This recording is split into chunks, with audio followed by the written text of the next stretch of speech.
दोस्तों नमस्कार, मैं हूं आर.एन. शर्मा और नगरपालिका अधिनियम की धारा 69 देखेंगे अपन। ये क्या है? सेक्शन 69 ए, धारा गुणोत्तर क्या, ठीक है। इसका टाइटल क्या है दोस्तों? ये है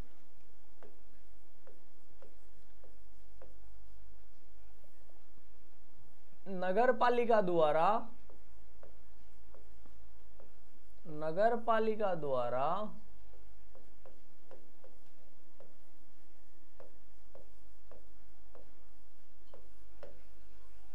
कतिपय भूमियों के अधिकारों का अभ्यर्पण।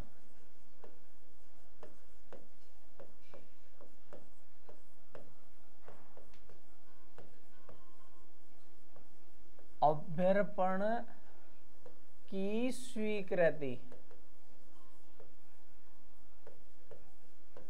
एवं पूर्ण स्वामित्व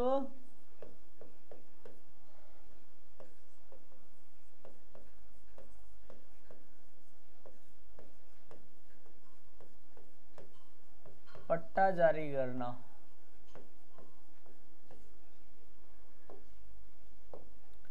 इंग्लिश में देखें तो इसका acceptance of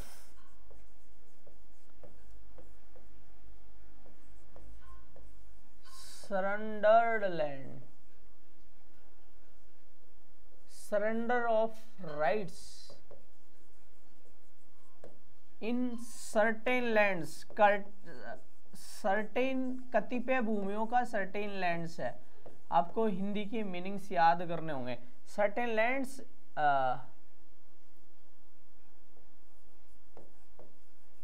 and issue of free hold पट्टा।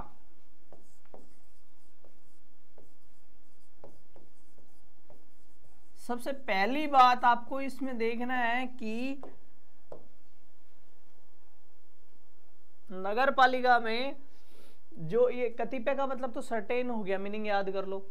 सर्टेन का मतलब होता है कतिपय, अंग्रेजी के करो, अब हिंदी के मीनिंग याद करो अंग्रेजी में। सर्टेन कतिपय का मतलब होता है सर्टेन, ठीक है। कतिपय भूमियों के अधिकारों का अभ्यर्पण की स्वीकृति, अभ्यर्पण मतलब सरेंडर की। अभ्यर्पण का मीनिंग याद कर लो। अभ्यर्पण का मतलब क्या होता है? सरेंडर। लिख लो अगर लिखना है, ठीक है। और दूसरी चीज क्या है कि इसमें क्या है, इसकी स्वीकृति है ना। और इश्यू ऑफ फ्री होल्ड पट्टा। फ्री होल्ड पट्टा और दो तरह के पट्टा होता है। पट्टा दो तरह के होते हैं। सबसे पहला होगा आपको फ्री होल्ड पट्टा। फ्री होल्ड पट्टा में क्या होता है कि आपको पूर्ण स्वामित्व दे दिया जाता है। जमीन भी आपकी है और उसका ऊपर के माले भी आपके हैं, बिल्डिंग भी आपकी है। और होता है एक लीज होल्ड पट्टा। तो इसमें क्या है, आपको जमीन का हकदार आप नहीं होते, लेकिन आप रेजिडेंसी के किसी फ्लैट के अधिकारी हैं, मतलब आपका वो है। तो इन दोनों में वेरिएशन आपको समझ में आना चाहिए। फ्री होल्ड पट्टे का मतलब ये होता है कि उसका जमीन और पूरी बिल्डिंग पर पूर्ण स्वामित्व किसी और का नहीं है, केवल जिसका है वो एक ही आदमी का है। नगरपालिका की जमीन और उस पे बिल्डिंग उसने बना रखी हो, इस तरह से नहीं होगा, ठीक है। लीज होल्ड पट्टा में वो लीज पे ले ली जाती है। जैसे मान लो कोई विकास कार्य, जैसे मान लो कि पहले क्या होता था कि बुनाई की मशीनें रखी जाती थी, तो नगरपालिका क्या करता था उसमें कुछ मशीनें आपको दे दिया करता था कि आप ये मशीनों से खादी बनाकर आप क्या करो, इसका खादी बनाकर इसको मार्केट में बेचो और सस्ती दामों पर नगरपालिका को या नगरपालिका के गरीबों के लिए वो क्या बनाते थे? कपड़े बनाते थे। अब वो जो पूरी जमीन है 30 साल से ज्यादा हो गया, 20 साल से ज्यादा हो गया, अब क्या करता है, वो कहता है कि भाई अब उस तरह का खादी के बुनाई उनाई का काम खत्म हो गया, अब मैं क्या चाहता हूं, उस पर फ्री होल्ड पट्टा चाहता हूं। तो वो अपने पुराने राइट सब कुछ अधिकार अधिकार सब दे देगा, वापस सरेंडर कर देगा नगर पालिका के पास। और क्या करेगा, फ्री होल्ड पट्टा नगर पालिका से मांगेगा, नगर पालिका उसको पूर्ण स्वामित्व वाला पट्टा दे सकती है। ये मैंने एक एग्जांपल से बताया है ना, इस तरह से दे सकती है नगर पालिका उसको पूर्ण स्वामित्व वाला पट्टा दे सकती है। उपधारा 1 की बात करें दोस्तों, तो उपधारा 1 में क्या होगा, कोई व्यक्ति,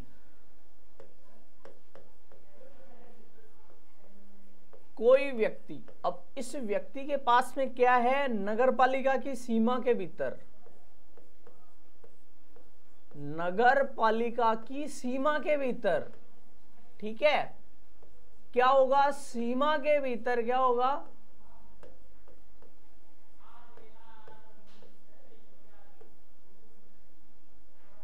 कोई व्यक्ति नगरपालिका की सीमा के भीतर क्या करता है, गैर कृषि भूमि रखता है,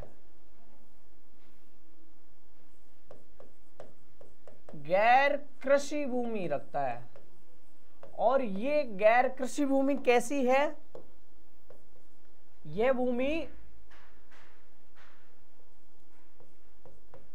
नगरपालिका द्वारा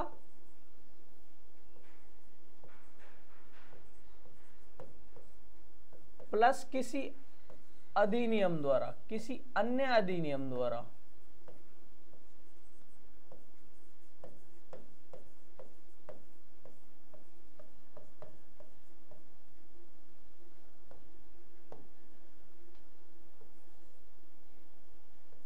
जारी की गई है, द्वारा लीज या लाइसेंस पर दी गई है, लीज या लाइसेंस पर,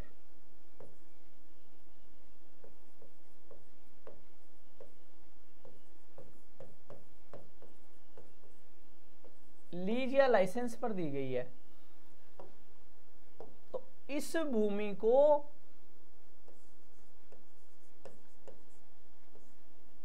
इसके अधिकारों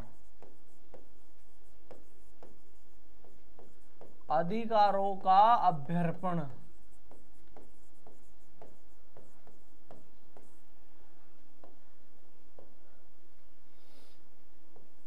अभ्यर्पण की स्वीकृति,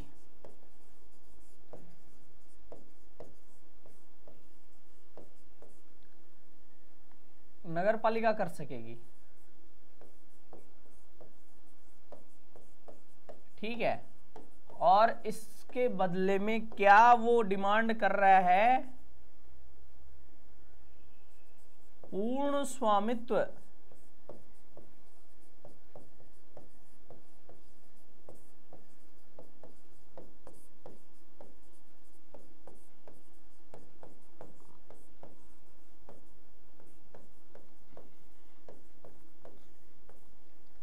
मतलब इसमें यह है कि कोई व्यक्ति मान लो नगरपालिका की सीमा के भीतर होना चाहिए, उसकी टेरिटरी में होना चाहिए, बाहर नहीं, पहली बात। फिर गैर कृषि भूमि हो जो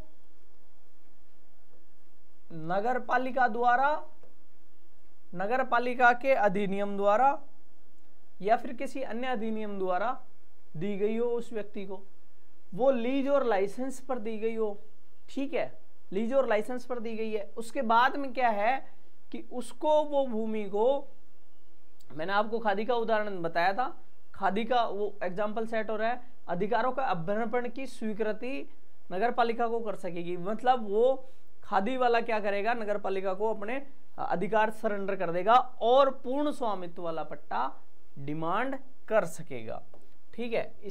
इसमें प्रश्न आपको यहां मिल रहा है कि आपको ये याद रखना ही है कि 69 क्या और 60 आपको मिलान के लिए प्रश्न दिया जा सकता है, या फिर ये प्रश्न बन गया। दूसरा, आपको पट्टों के प्रकार के बारे में पूछा जा सकता है, कथन में दे दे कि फ्री होल्ड पट्टा क्या होता है और लीज होल्ड पट्टा क्या होता है। एक में फ्री होल्ड पट्टा का बारे में कह दे कि नगरपालिका इस तरह से दिए हुए पे पूर्ण स्वामित्व का पट्टा जारी कर सकती है और ये कर सकती है, तो दोनों की डेफिनेशन आपको पता होनी चाहिए। इस पर किसी का भी अधिकार नहीं होता, केवल जिसका पट्टा रहता है उसी का अधिकार रहता है। इसमें ये हो सकता है कि जमीन पर अधिकार नगरपालिका का हो, बिल्डिंग किसी दूसरी व्यक्तिगत आदमी ने लीज पर बनाई हो, वो मतलब 99 साल तक उसको यूज कर सकेगा। इस तरह से है, मैक्सिमम 99 का लीज हो सकता है। ठीक है, इसके आगे प्रश्न, इसमें क्या प्रश्न बन सकता है कि सीमा के भीतर किस तरह की भूमि, निम्न में से किस तरह की गैर कृषि भूमि जो नगरपालिका या किसी अधिनियम द्वारा दी गई हो तो उस पर अधिकारों का अभ्यर्पण कर सकेंगे।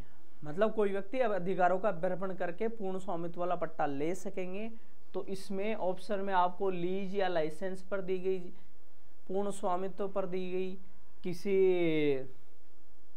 एग्रीमेंट पर दी गई भूमि हो, तो इस तरह से आपको ऑप्शन देकर आपका प्रश्न बनाया जा सकता है। ठीक है दोस्तों, इसका जो उपधारा 2 है दोस्तों, इसमें क्या है, इसमें है उपधारा 2 में है कोई व्यक्ति, पहला तो अपन ने देखा था कि नगरपालिका अधिनियम के तहत, ठीक है, नगरपालिका में किसी अन्य विधि से मान लो गवर्नमेंट गरीबों को, जिनके पास भूमिहीन है, उनके लिए कोई अन्य विधि बनाकर उनको जमीन देती है नगरपालिका में। अब वो लीज पे दे दी जाती है या फिर वो उस अधिनियम के रूल्स और रेगुलेशंस उनके अनुसार उनको पट्टा दे दिया जाता है बिना लीज के भी। तो ऐसी भूमि को नगरपालिका के पास उनके समस्त अधिकारों को सरेंडर करके पूर्ण स्वामित्व वाला पट्टा नगरपालिका से वो ले सकते हैं। और इसमें अगर वो लीज होल्ड पट्टा है पहले से, तो उसके लिए एक बार जो पट्टा जारी करने की राशि है वो एक मुश्त देने के बाद उसको पूर्ण स्वामित्व वाला पट्टा दिया जा सकता है। बस इतना है। इसको अपन देखते हैं, कोई व्यक्ति किसी अन्य विधि द्वारा पट्टा हासिल करता है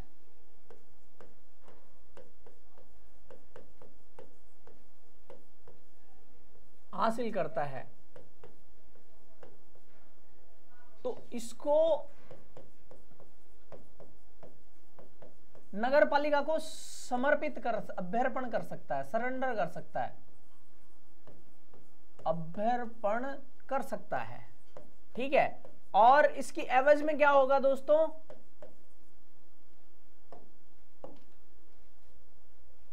इसकी एवज में और क्या होगा,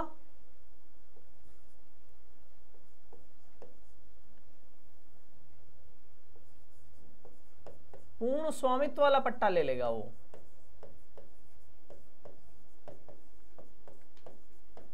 पट्टा नगरपालिका देगी। ठीक है, ये बात हो गई। फिर अगर लीज होल्ड पट्टा, अभी जो मैंने आपको लीज होल्ड वाला बताया था ना, वो लीज होल्ड, इसका हिंदी का मीनिंग याद कर लो, पट्टाधृति। लीज होल्ड को क्या बोलते हैं, पट्टाधृति। और जो पूर्ण स्वामित्व वाला है उसको क्या बोलते हैं, फ्री होल्ड। ठीक है, पट्टाधृति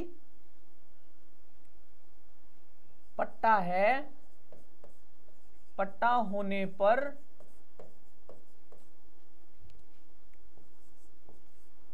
वन टाइम लीज मनी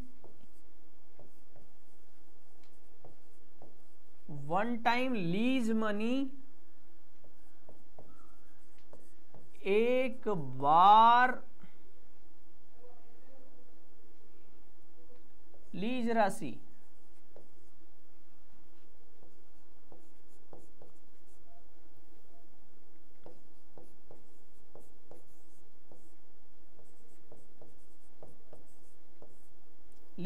जमा करके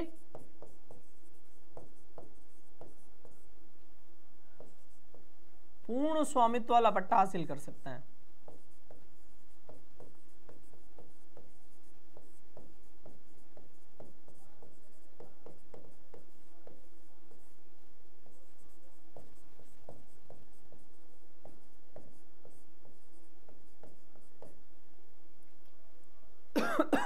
अब इसमें प्रश्न आपका बनेगा कि कोई व्यक्ति किसी अन्य विधि द्वारा पट्टा हासिल करता है तो क्या वो इस धारा का बताकर विवरण देकर पूछे कि क्या वो नगर पालिका को अभ्यर्पण कर सकता है या नहीं कर सकता है। एक प्रश्न यहां बन गया। पूर्ण स्वामित्व वाला पट्टा नगर पालिका उसको देगी या नहीं देगी, किस तरह का पट्टा देगी, एक प्रश्न ये बन गया। अगर लीज होल्ड पट्टा होने पर, लीज होल्ड पट्टा है तो उसकी किस तरह की राशि या उसका प्रोसीजर के बारे में एक कथन बन सकता है, या फिर उसके ऑप्शन में देकर, ऑप्शन में दे दे कि पूर्ण स्वामित्व वाला पट्टे के बारे में लीज राशि, एक बार लीज राशि देकर, दूसरा ऑप्शन दे दें कि हर रिपीटेटिव लीज राशि देकर 6 महीने में, 7 महीने में, नगर पालिका द्वारा निश्चित। तो आपको ऑप्शन ये करना है। ठीक है दोस्तों। अब इसकी उपधारा 3 जो है दोस्तों वो इसी से संबंधित है। इसी से संबंधित क्या है, उपधारा 3 पहले वाले 2 से संबंधित ही है। मतलब इसका मतलब ये है कि जो नगर पालिका जिस व्यक्ति से शक्तियां और अधिकार उस भूमि के ले लेती है तो सारी शक्तियां और अधिकार वो किसमें निहित हो जाएंगे, नगर पालिका में। पहली बात तो ये है। फिर नगर पालिका जो नियम और कानून जो पट्टा जारी करने के हैं उनके तहत सारे फीस और कर जो हैं, संदाय हैं, वो सारे लेकर पूर्ण स्वामित्व वाला पट्टा जारी कर सकती है। उपधारा 3 में यही है। अपन इसको देखते हैं। कोई व्यक्ति या फिर उपधारा, यही लिख देता हूं मैं, या फिर अपन उपधारा का वर्णन ना करके ऐसे लिख देता हूं, स्वामित्व, पूर्ण स्वामित्व वाला पट्टा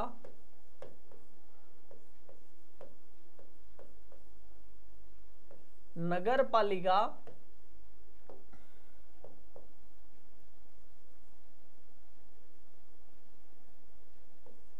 फीस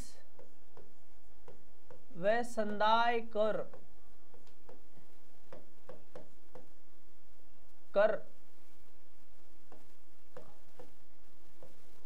जो कैसे होंगे, नगर पालिका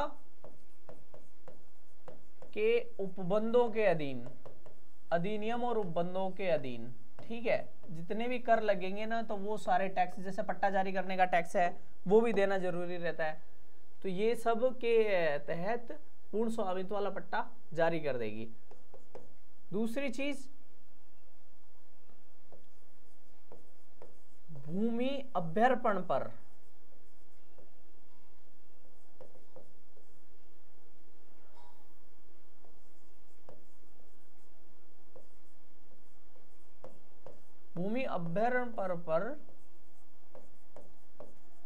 समस्त अधिकार नगर पालिका में निहित हो जाएंगे।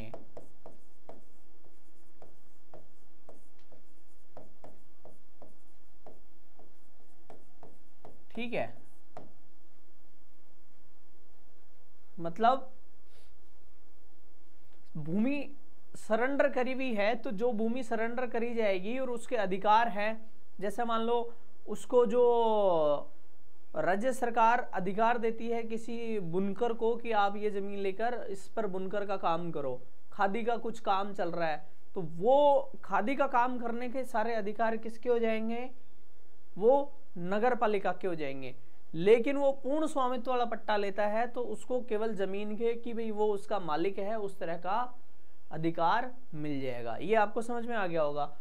दोबारा बता देता हूं कि पूर्ण स्वामित्व वाला पट्टा नगर पालिका किसी भी अन्य विधि या फिर कोई कानून है उसके तहत कोई किसी तरह का पट्टा, लीज पट्टा रखता है कोई व्यक्ति, तो उसके समस्त अधिकार और सब चीजें नगर पालिका में निहित हो जाएंगी।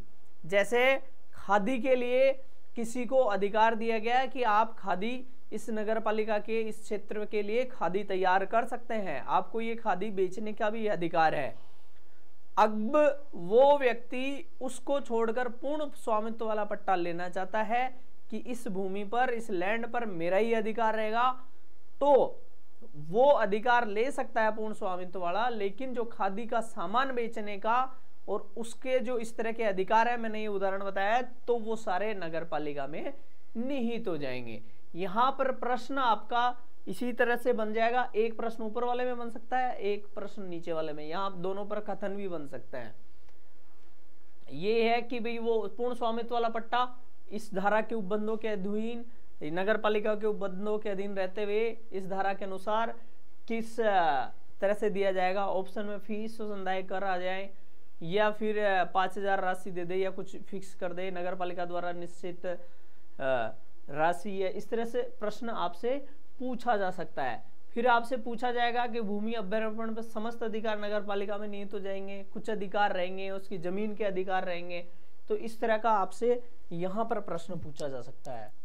परंतु मान लो वो भूमि है, पूर्ण स्वामित्व वाला पट्टा मिल गया, पूरा पट्टा मिलने के बाद में वो व्यक्ति उस पर किसी तरह का भवन बना सकता है, चाहे जितना मंजिला बना सकता है। नगरपालिका के नियमों के अनुसार नगरपालिका 4 मंजिल का परमिशन देती है, 4 मंजिल का मकान बना सकता है, कॉमर्शियल बना सकता है, उस पर टावर लगा सकता है, इस तरह का करता है। लेकिन मान लो एयरपोर्ट है आसपास और उसके पास भी वो भूमि है और वहां वो पूर्ण स्वामित्व वाला पट्टा ले लेता है। अब उसके ऊपर वो टावर तो लगा नहीं सकता क्योंकि एयरपोर्ट है पास में, वहां फ्लाइट्स को आने जाने में दिक्कत होगी। तो इसका जो पहले से उस भूमि पर नियम और कानून लगे हुए हैं, उस भूमि पर जो नगरपालिका अधिकारी उसको पूर्ण स्वामित्व पट्टा देगा, उससे पहले जो नियम और कानून उस भूमि पर लगे हुए हैं वो जारी रहेंगे। सबसे महत्वपूर्ण बात है, जैसे एयरपोर्ट के पास में अगर आपको 2 फ्लोर का मकान बनाने का अलाउ है तो उस भूमि पर कानून इस तरह के लागू रहेंगे। पूर्ण स्वामित्व पट्टा मिलने के बाद भी आप 2 फ्लोर का ही बना सकते हो। तो ये मैंने आपको उदाहरण देकर समझाया है इस तरह से। उपधारा 4 में क्या है, पूर्ण स्वामित्व पट्टा मिलने से पहले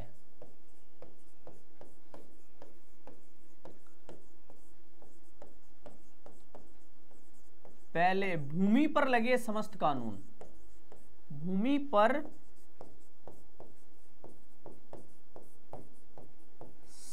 समस्त कानून लागू रहेंगे। ठीक है, इसका मतलब यही है। तो इसमें आपको कथन देकर प्रश्न पूछ सकता है कि पूर्ण स्वामित्व पट्टा मिलने पर पहले भूमि पर लगा हुआ कोई एग्जाम्पल दे दे कि टावर लगाने की परमिशन पहले नहीं थी, अब क्या वो टावर लगाने की परमिशन मिल सकती है, या फिर अपने 6 मंजिला भवन या 10 मंजिला भवन बनाने की परमिशन मिल सकती है। तो उसमें आपको प्रश्न पूछा जा सकता है कि वो पहले वाले कानून लागू रहेंगे, अब नए नगर पालिका बना कर देगी। इस तरह से आपसे इसमें भी प्रश्न पूछा जा सकता है। अब देखते हैं अपन धारा 70। दोस्तों धारा 70 है ना, इसके बाद जो धारा 70 है वो भूमि के अनिवार्य अर्जन से संबंधित है। क्या है धारा 70, इसको सेक्शन 70 भी बोलेंगे, और इसमें है भूमि का अनिवार्य अर्जन, भूमि का अनिवार्य अर्जन। ठीक है दोस्तों, अनिवार्य अर्जन का मतलब होता है एक्विजिशन, कंपल्सरी एक्विजिशन। अब ये कंपल्सरी एक्विजिशन किसके लिए है, क्या राज्य सरकार के लिए है या नगर पालिका लिए? कंपल्सरी एक्विजिशन ऑफ लैंड, मतलब नगर पालिका को एक तो क्या करना है, महिलाओं के लिए विशेष अस्पताल की व्यवस्था करनी है। अब नगर पालिका को भूमि चाहिए तो, और दूसरा कॉलेज खोलना है, और कॉलेज के लिए ग्राउंड भी चाहिए, तो बड़ी सारी जमीन चाहिए। अब ऐसी जमीन के लिए क्या करेगी नगर पालिका, अनुरोध करेगी राज्य सरकार से। नगर पालिका खुद नहीं कर पा रही है, राज्य सरकार से अनुरोध करेगी, तो राज्य सरकार नगर पालिका को उपलब्ध करवाएगी। पहली चीज तो ये है। दूसरी चीज, राज्य सरकार को लगता है कि मैं यहाँ पर कॉलेज खोलूं, मतलब विधायक चाहता है कि यहाँ पर कॉलेज खोलना चाहता है, उस नगर पालिका में अलग से महिला कॉलेज खोलना चाहता है, इतना बड़ा लैंड चाहिए उसको, तो वो अपने हिसाब से एक्वायर करके नगर पालिका को दे सकती है। और नगर पालिका इसके लिए जो टैक्सेज है या उसका जो खर्चा है, जो निश्चित उपबंधों के अधीन उस पर टैक्स या जितनी भी चीजें हैं वो सारी नगर पालिका देगी। ठीक है, यही है। अब क्या है, नगर पालिका की सीमा के भीतर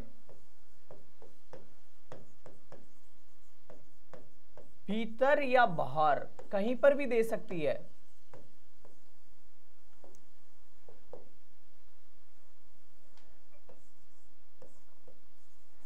नगर पालिका के लिए अपेक्षित भूमि,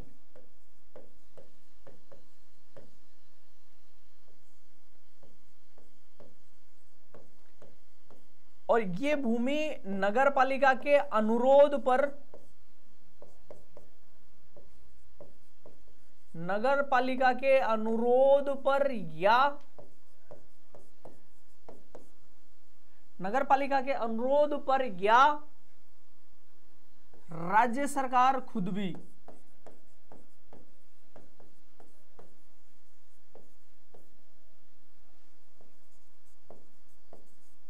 अर्जित कर सकती है। ठीक है, खुद संज्ञान लेके कर सकती है।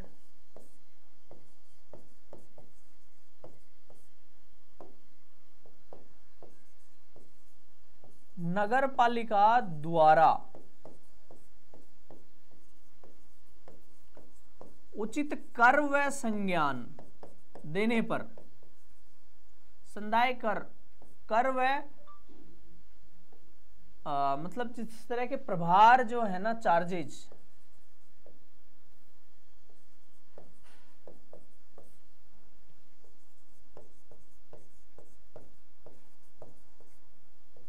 वह भूमि नगर पालिका में निहित हो जाएगी।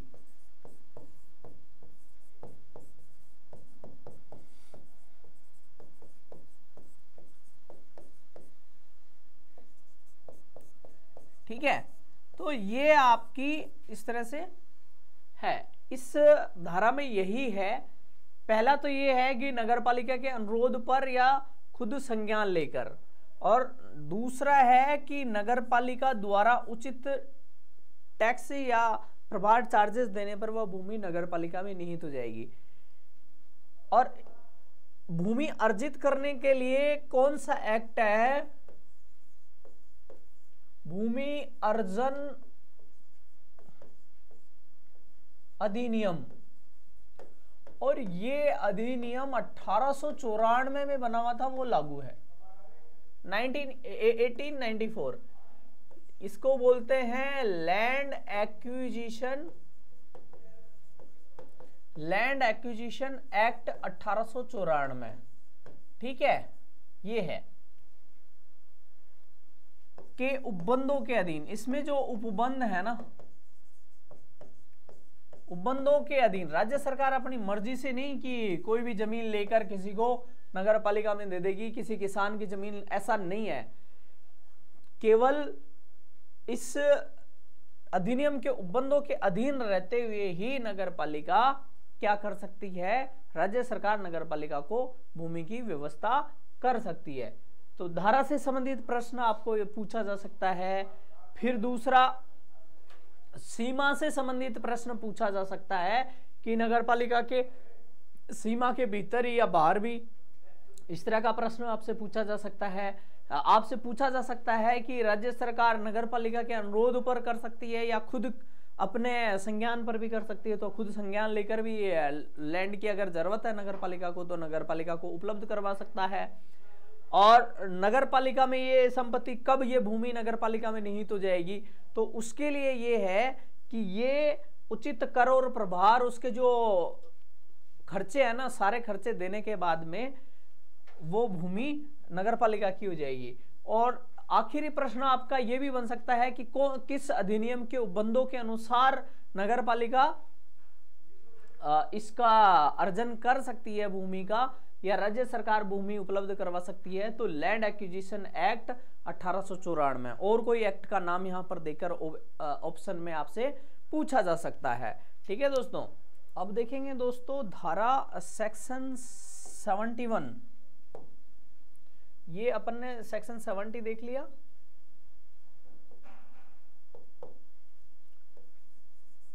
अब आपका धारा 71 होगा। सेक्शन 71 में दोस्तों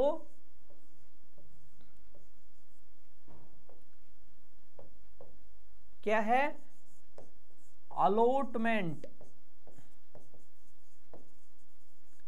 allotment and regularisation, allotment and regularisation of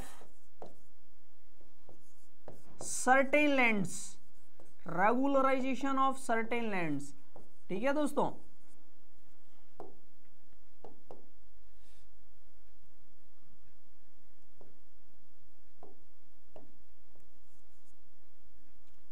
तो इसमें धारा में क्या है? इसको सर्टेन का मतलब हिंदी मीनिंग याद करवाया मैंने आपको, कतिपय होता है। कतिपय धाराओं का, नहीं, कतिपय भूमियों का, कतिपय भूमियों का आवंटन व नियमन।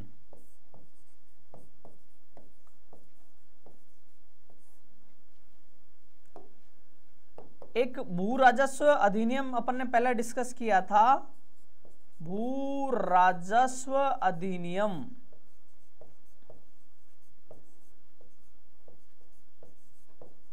भू राजस्व अधिनियम 1956। तो इसकी धारा कै 90 कै 90 कै, इंग्लिश में इसको ABCD में लिखते हैं। 90 कै के अनुसार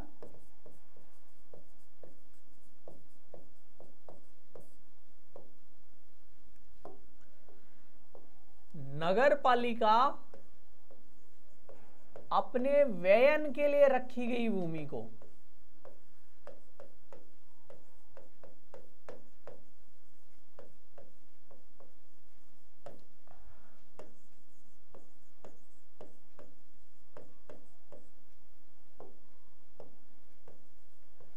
उचित कर या प्रभार लेकर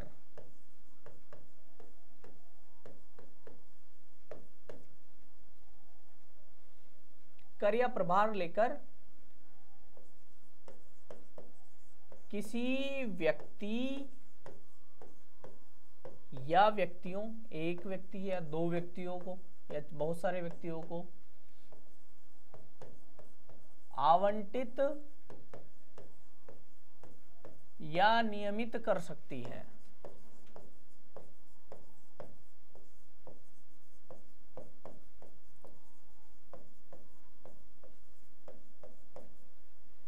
सपोज करो कोई भूमि है और नगरपालिका ने हॉस्पिटल, महिला हॉस्पिटल बनाने के लिए एक्वायर करी, क्योंकि वहां पर जरूरत थी महिला हॉस्पिटल की और इतना दूर जाकर महिलाओं के लिए हॉस्पिटल होता था, तो वो ज्यादा डिस्टेंस की वजह से दिक्कत हो रही थी, तो नगरपालिका ने लैंड एक्वायर कर ली। लेकिन अभी क्या हुआ, दूसरा हॉस्पिटल महिलाओं का प्राइवेट हॉस्पिटल बन गया और उसमें अच्छी फैसिलिटी है। अब नगरपालिका को लगता है कि वो अगर अपने खर्चे पे बनाएंगे तो शायद उतनी बेहतर सुविधाएं नहीं दे पाएंगे और इस तरह की और ज्यादा की जरूरत नहीं है। एक हॉस्पिटल प्राइवेट है वो सफिशिएंट है और लोग उसमें काम अपना इलाज करवाने में सक्षम भी हैं, उसकी दर भी काफी कम है। ऐसी स्थिति में नगरपालिका चाहती है कि वो जो भूमि एक्वायर करी थी वो भूमि वापस देना चाहती है। अब नगरपालिका वापस देना चाहती है तो क्या करती है, वो इसका भू राजस्व अधिनियम 1956 की धारा कै जो है ना, इसके उपबंध लगेंगे। इसमें क्या है कि खुद के डिस्पोजल के लिए रखी गई भूमि एक व्यक्ति को या एक से अधिक व्यक्तियों को, 2 या 5 व्यक्तियों को, कितने भी व्यक्तियों को अपने हिसाब से दे सकती है और आवंटित और नियमित कर सकती है। ठीक है दोस्तों, तो इसमें धारा 71 का प्रश्न आपसे पूछा जा सकता है कि उसका किससे संबंधित है। और आपको इस पर भी पूछा जा सकता है कि खुद के व्ययन के लिए रखी गई भूमि को किसी व्यक्ति को दे सकती है क्या नगर पालिका? अगर वो दे सकती है तो उसकी एवज में क्या क्या लेगी? उचित कर या प्रभार लेगी, या किराया लेगी, या फिर किस तरह से लेगी? इस तरह का भी आपको ऑप्शन देकर पूछा जा सकता है। ठीक है दोस्तों, परंतु नगरपालिका राज्य सरकार की कुछ चिन्हित जगह हैं, इसमें अपवाद लिख लेते हैं। ये अपवाद क्या है? राज्य सरकार की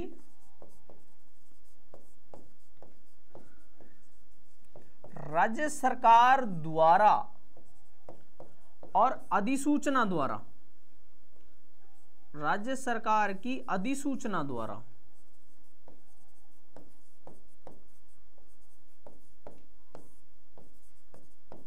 चिन्हित सार्वजनिक स्थान,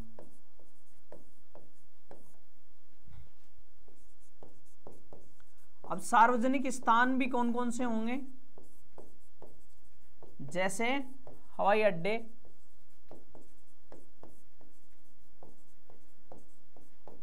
बस स्टैंड,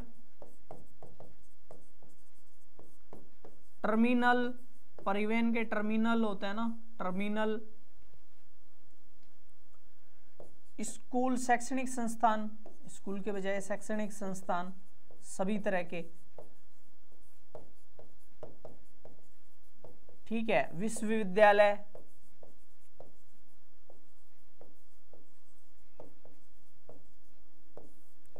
शमशान घाट,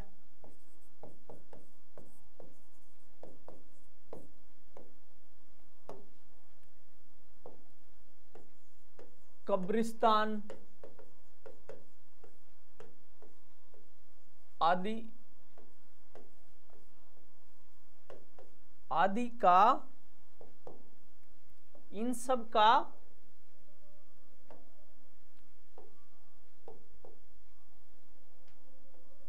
आवंटन व नियमन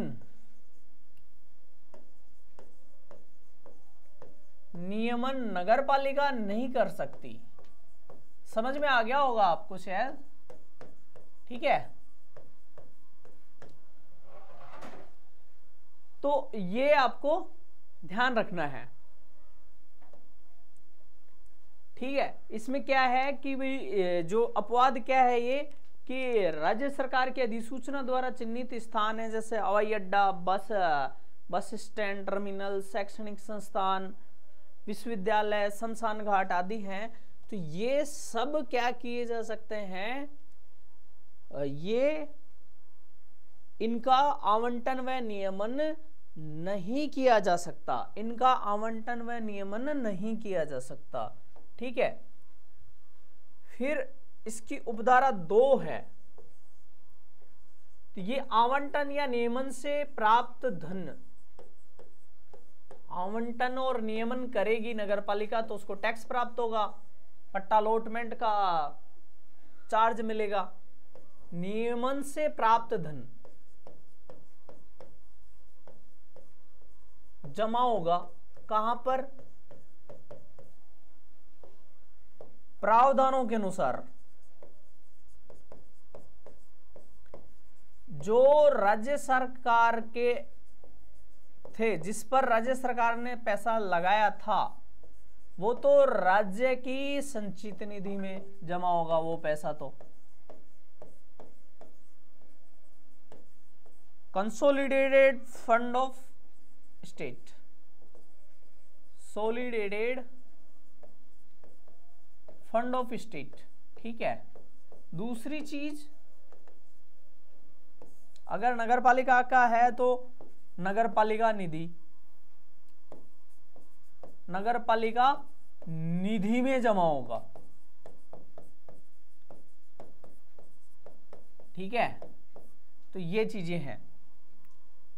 अब इसमें भी यही प्रश्न होगा कि आवंटन और नियमन से संबंधित ऐसा धन जो, जिस पर पहले धन राज्य सरकार ने लगाया था या राज्य सरकार की प्रॉपर्टी थी, तो उससे प्राप्त, उसको नियमन व आवंटन करने पर प्राप्त जो धन है वो किस में जमा होगा, तो ऑप्शन आपको दे दे राज्य की निधि, नगरपालिका निधि, इस तरह से।